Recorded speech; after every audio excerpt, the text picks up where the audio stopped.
Ahora, durante el siguiente reportaje, les vamos a enseñar cómo es por dentro un templo masónico. Hemos estado con varias logias que hay en Asturias. La primera que existió en esta tierra procede de 1850. Luego, ya en el siglo XX, los masones fueron masacrados por el franquismo. Aquí en Asturias fueron hostigados y torturados.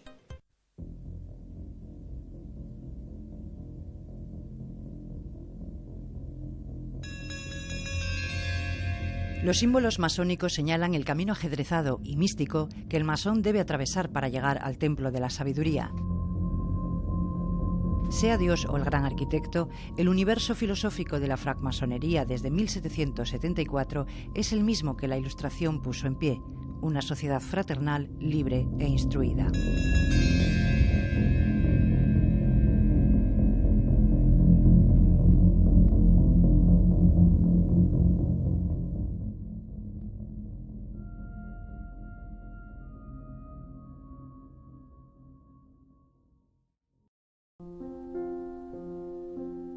Ligada a la Revolución Industrial, la primera logia documentada en Asturias nace en Gijón en 1850, con el nombre de Amigos de la Naturaleza y Humanidad. Su impulsor fue José Víctori, promotor del desarrollo ferroviario de Asturias. La masonería entra en Asturias tarde, más tarde que en las otras regiones españolas, y entra unos 130 años después del inicio de la masonería en la Inglaterra del siglo XVIII. Es una primera entrada con una primera logia compuesta por españoles de otras regiones que vienen a instalarse y a trabajar aquí en Gijón y dura unos 4 años la logia porque, según las circunstancias históricas de la época, era el final de la época moderada, pues había una cierta represión contra los masones. Y ahí se acaba la primera, experiencia masónica en Gijón. En 1871, Justo del Castillo, impulsor del puerto gijonés, se incorpora a Amigos de la Naturaleza y Humanidad. Otras logias de la época fueron La Razón, La Perla del Cantábrico y La Luz Ovetense. La masonería vuelve 17 años más tarde, con lo que se llama el Sexenio Revolucionario, en 1871. Más tarde que en las otras regiones, otra vez, pero se asienta y comienza en esa época la edad de oro de la masonería española y asturiana, que en Asturias acabaría en 1894. En este mausoleo masónico reposa un ilustre ovetense, Juan González Ríos, comandante miliciano en la Revolución de 1868 y diputado en las Cortes Republicanas hasta la Restauración. Bueno, pues en Asturias forma parte de la candidatura de Unión Democrática para las elecciones municipales, junto con otros personajes importantes como Leopoldo Alas Clarín, el gran novelista, con el que mantiene relaciones de amistad. Y luego pues también una gran actividad en el terreno de la masonería. En esta línea pues llegó a alcanzar el grado 33, fue venerable masón y muy respetado. Tenía el nombre de Riego como nombre masónico. Formaba parte de la logia que se llamaba Logia Nueva Luz, y a su muerte la logia adoptó el nombre de Juan González Ríos. Años atrás, un profesor de la universidad, catedrático de la Universidad de Oviedo, don José Serrano, me cuenta que el entierro que aparece en la novela de Clarín, La Regenta, el entierro civil, estaba basado en el entierro de un antepasado mío, Juan Ríos. Poco tiempo después doy con un artículo, entre los papeles que había en mi casa de mi abuelo, con un artículo que se titula Un entierro civil. Voy a la Regenta y me encuentro con que el capítulo de la novela también se titula Un entierro civil. Los comparo y llego a la conclusión de que efectivamente había muchos puntos en común. Iván Pozuelo, asturiano educado en Francia e investigador de la masonería francesa y española, ha estudiado a las grandes figuras de la masonería asturiana. Uno de los más importantes masones asturianos para entender un poco la regeneración del siglo XX es Melquiades Álvarez, porque se inicia en la masonería al principio de esa regeneración, en 1912, al mismo tiempo que crea su partido republicano reformista. Alberto de Lera, fiel admirador de Melquiades y seguidor del partido reformista, va a dirigir la masonería asturiana hasta su fallecimiento en 1932. va a ser venerable maestre de la logia Jovianos, va a crear otra logia, la logia Riego, va a presidir las asambleas nacionales, va a organizar la Asamblea Nacional de la Masonería Española del Gran Oriente de España aquí en Gijón en 1928, etcétera, etcétera. Es una gran figura. En el siglo XX, la masonería en Asturias se regenera en 1911 y termina en 1937 con la entrada de las tropas franquistas en Gijón. Un masón reconocido fue Crisanto López Alonso, concejal de Oviedo en 1931 por el partido Conjunción Radical Socialista. Mi padre fue un padre entrañable, realmente lo digo como un recuerdo porque además fue durante tiempo que de su época de prófugo, fue compañero mío en la pensión donde yo estudiaba medicina, y compañeros durante 2 años, y entonces dispongo de una experiencia de su persona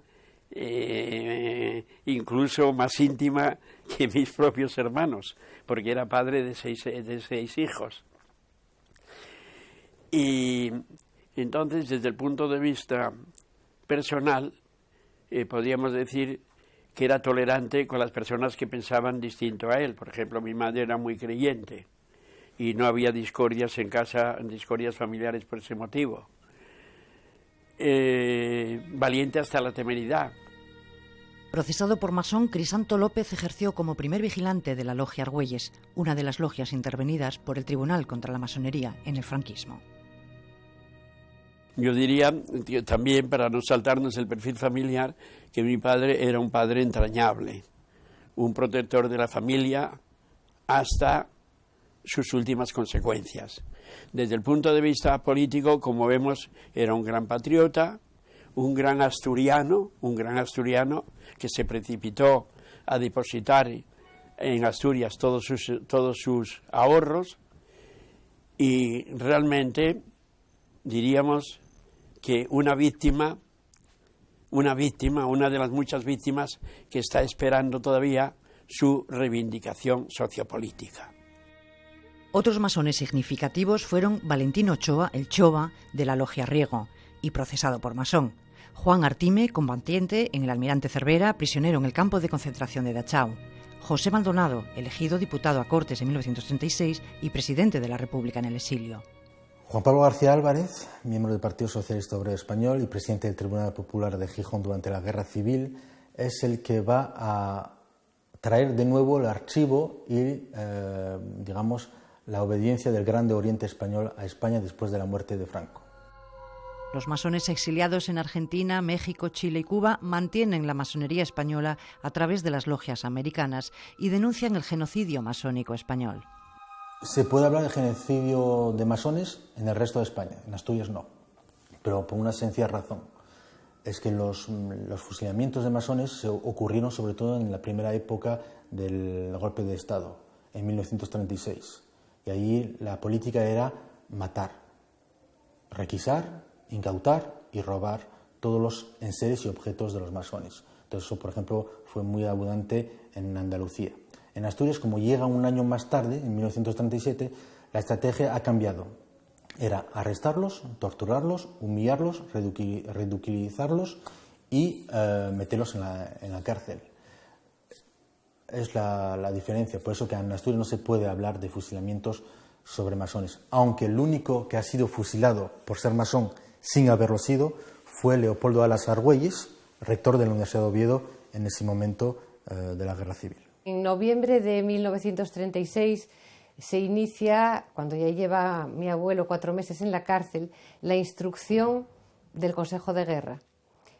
Se le acusa de numerosos cargos, entre ellos el de pertenecer a la masonería. Sin embargo, durante el periodo de instrucción, el propio fiscal retira ese cargo. Llega el día 21 de enero y se celebra el Consejo de Guerra. Y en esa ocasión, el fiscal otra vez vuelve con lo del cargo de pertenecer a la masonería. Al finalizar el consejo, el presidente del tribunal le dice a mi abuelo que puede alegar lo que le parezca oportuno. Y mi abuelo dice: solo tengo 2 cosas que alegar, y la primera es que ni soy masón ni he pertenecido jamás a la masonería. le fusilan el 20 de febrero del 37 y en 1938 el comisario de Investigación y Vigilancia de Oviedo dicta una orden de arresto contra mi abuelo, que llevaba un año muerto, por pertenencia a la masonería. La historia de los masones asturianos aún tiene pendiente obtener pruebas documentales.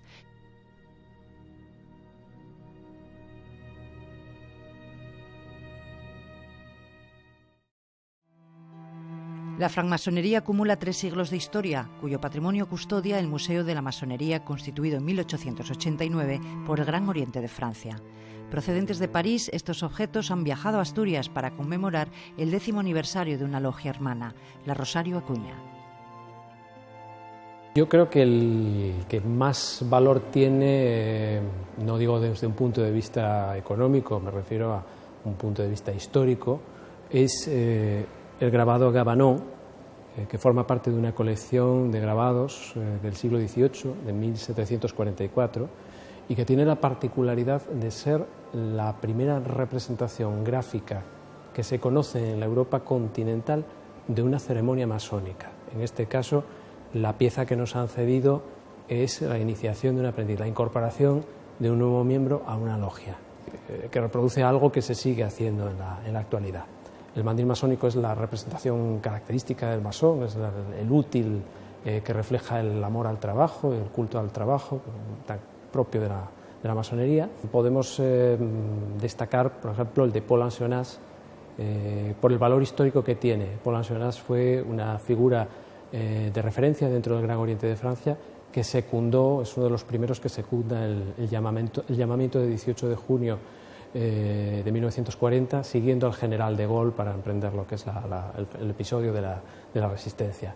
Las logias en general tienen un componente, sobre todo las continentales, las de la Europa continental, de peña o sociedad gastronómica en muchos casos. El caso, por ejemplo, de la francmasonería anglosajona, de la masonería de las Islas Británicas, que es donde se encuentra el origen de la institución, encontramos que la sociabilidad dentro de la logia no se hace en torno a la mesa para comer, sino en torno a la copa para beber, cual pues nos permite encontrar ejemplos de una cristalería de una gran calidad, tallados artesanales de un gran valor, e incluso algún caso excepcional y curioso en el cual el propio vaso con el que se bebe y se hacen los brindis, pues a la vez es una pieza que tiene un doble fondo con unos dados que permite echar una partida y entretenerse.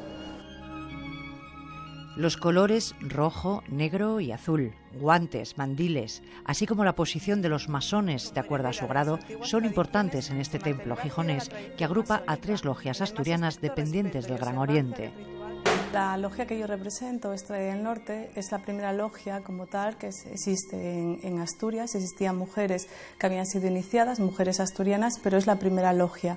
Se constituye en el 2005 con el esfuerzo de muchas mujeres, tanto de Asturias como de otros sitios, incluido también mujeres que vienen de Francia, y tiene una importancia para nosotras porque Asturias siempre ha sido una tierra de mucha revolución, de mucha lucha, de muchos ideales, y para nosotras era importante que en Asturias existiera una logia de mujeres. Voy a dar lectura al artículo 1 de la Constitución del Gran Oriente de Francia. Institución esencialmente filantrópica, filosófica y progresiva, la francmasonería tiene por objeto la búsqueda de la verdad, el estudio de la moral y la práctica. Los masones de Rosario Acuña somos un grupo de personas, hombres y mujeres, preocupados por la sociedad, como sucedió en otro tiempo con la masonería, por la sociedad de nuestro tiempo, preocupados por su evolución, intentando aportar propuestas y siempre desde una óptica de reivindicación de los valores democráticos básicos y del laicismo. 6 logias asturianas mantienen hoy sus ritos iniciáticos siguiendo las tradiciones francesa y anglosajona.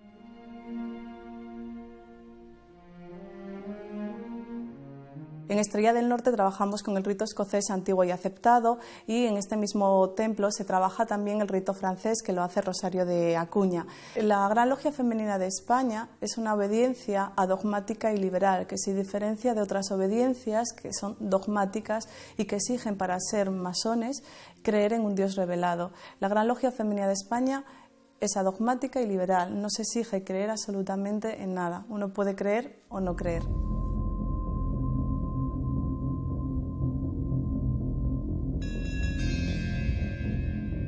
Siempre me he preguntado qué es lo que le mueve a un ciudadano, a un hombre, incluso a una mujer hoy en día, para entrar en la masonería.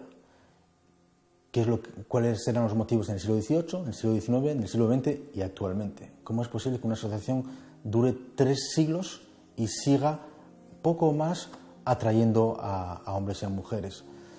Dentro de la investigación, de lo que he leído, de lo que he consultado, hay un aspecto importante que es el aspecto místico, el aspecto religioso, el aspecto espiritual, el aspecto de tolerancia, el aspecto de compartir con hombres lo que no fueron capaces de darles otros tipos de asociaciones como partidos políticos, organizaciones sindicales o la Iglesia Católica. Yo he llegado a la masonería buscando el conocimiento y la perfección de mi persona. Sigo buscando porque nunca tienes el perfeccionamiento absoluto, no hay nada perfecto. Y cada vez que aprendes algo más, necesitas saber más. Es como un hilo que no se termina nunca, vas tirando de él y siempre te atrae más. Me aporta una manera de entender las cosas un tanto diferente, más allá de lo que puedan ser mis convicciones políticas o mis convicciones personales. Me aporta el disfrutar escuchando las de otros sin que me las impongan o sin que me las utilicen como arma arrojadiza, ¿no? Es una característica del debate masónico, es lo que llamamos nosotros la inteligencia de lo contradictorio, es decir, el conocimiento, aquello que puede llevarse uno para su casa tras haber escuchado a otra persona, el saber que el pensamiento de uno no es el único que existe el de los demás. No, una secta se caracteriza, entre otras cosas, por imponer, por dotar de un credo. La francmasonería es precisamente completamente contraria a la imposición, al adoctrinamiento. En la masonería es fácil entrar y es fácil salir. La documentación de los masones asturianos se guarda en el Centro Documental de la Memoria en Salamanca, pero esa es solo una parte de su historia. El hermetismo que la masonería guarda para sí impide desvelar sus enigmáticos secretos.